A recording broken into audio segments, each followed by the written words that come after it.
Alors dites-moi, comment faites-vous pour calculer la quantité d'actions à acheter dans votre portefeuille d'investissement? C'est pas si facile de déterminer cette quantité. Alors, un tuto pour calculer la quantité et préparer vos trades. Portfolio Arbiter est un logiciel pour suivre et optimiser vos investissements financiers.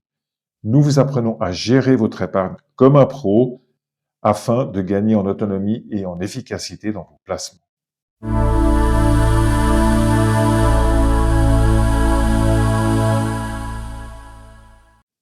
Nous avons vu dans les tutos précédents comment structurer votre portefeuille en le divisant en stratégie et en allocation, c'est-à-dire déterminer les répartitions entre chacun de ces blocs selon les risques que vous acceptez de prendre au cas où les marchés chutent.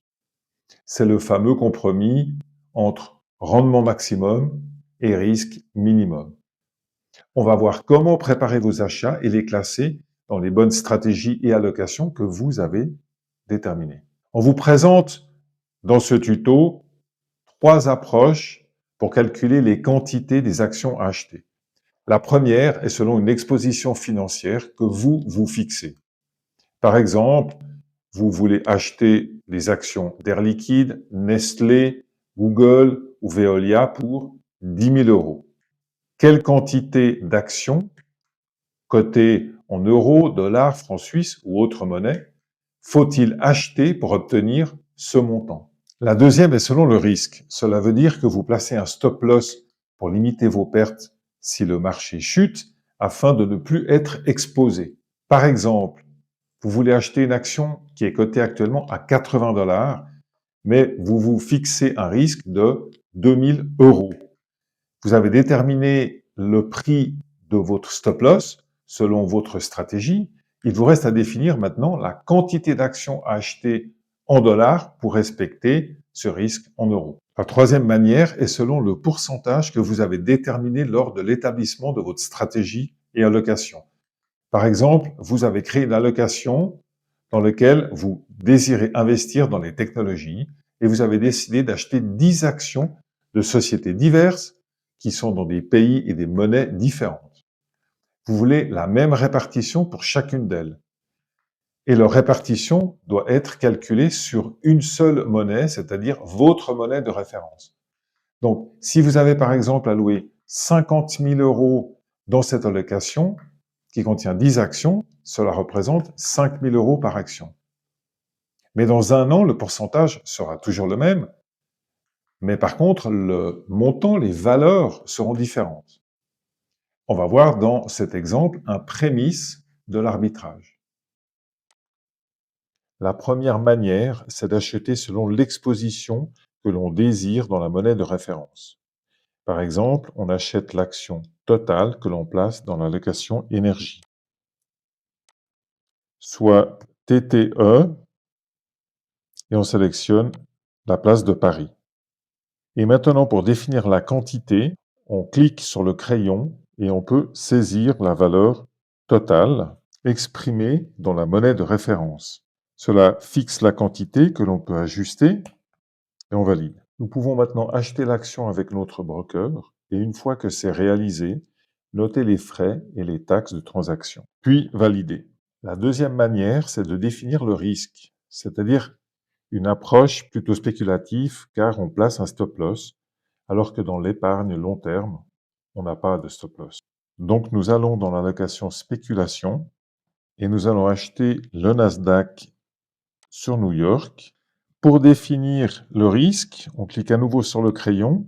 Notre stratégie de spéculation nous donne un stop loss de 420 $ et un risque que nous décidons 2000 francs suisses. On ajuste la quantité et on passe l'ordre chez notre broker. La troisième approche est celle que je privilégie, car la quantité est déterminée automatiquement selon la répartition que nous avons définie dans nos stratégies. Pour l'allocation énergie, on décide de n'avoir que 2 actions à part égale, soit 50% chacune, et pour l'exemple, je vous propose Total Energy et Veolia. Et c'est là où cela commence à devenir pertinent, car on ne définit plus une quantité arbitraire ou au feeling, mais on suit les répartitions que nous avons fixées selon notre tolérance au risque et le rendement annuel moyen désiré. On respecte la structure de notre portefeuille, comme le font les pros. Pour faire cela, on édite l'allocation énergie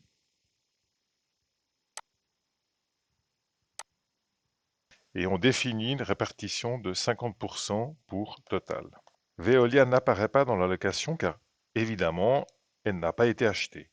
Jusque-là, tout est logique. Mais on a besoin de la créer pour fixer son pourcentage afin que Portfolio Arbiter calcule la quantité, justement, pour l'acheter.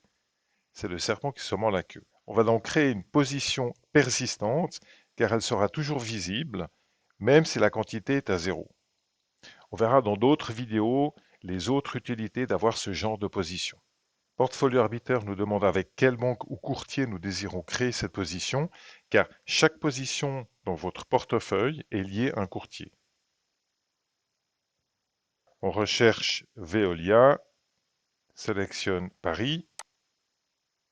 La position Veolia apparaît maintenant dans l'allocation avec la case à cocher position persistante, ce qui nous permet de fixer son pourcentage désiré. Une fois cette opération réalisée, nous allons dans l'arbitrage et on sélectionne fortune.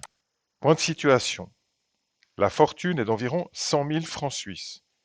La stratégie d'épargne représente 80% et les énergies représentent 20% de ces 80%. Cette répartition est effectuée sur votre monnaie de référence, ici le franc suisse. Veolia à 50% représente donc les 50% de 20% de 80% pour un total de 100 000 francs suisses, soit 8 000 francs suisses. On clique sur la flèche à droite pour ouvrir la transaction. Portfolio Arbiter propose la quantité à acheter pour l'exposition désirée. On ajuste la quantité. Ensuite, vous passez l'ordre chez votre courtier, puis vous saisissez les frais et ajustez le prix d'achat et vous validez. Vous avez vu comme c'est simple de calculer les quantités avec Portfolio Arbiter et de préparer vos trades. Posez vos questions dans les commentaires et abonnez-vous pour ne rien louper. Bon investissement!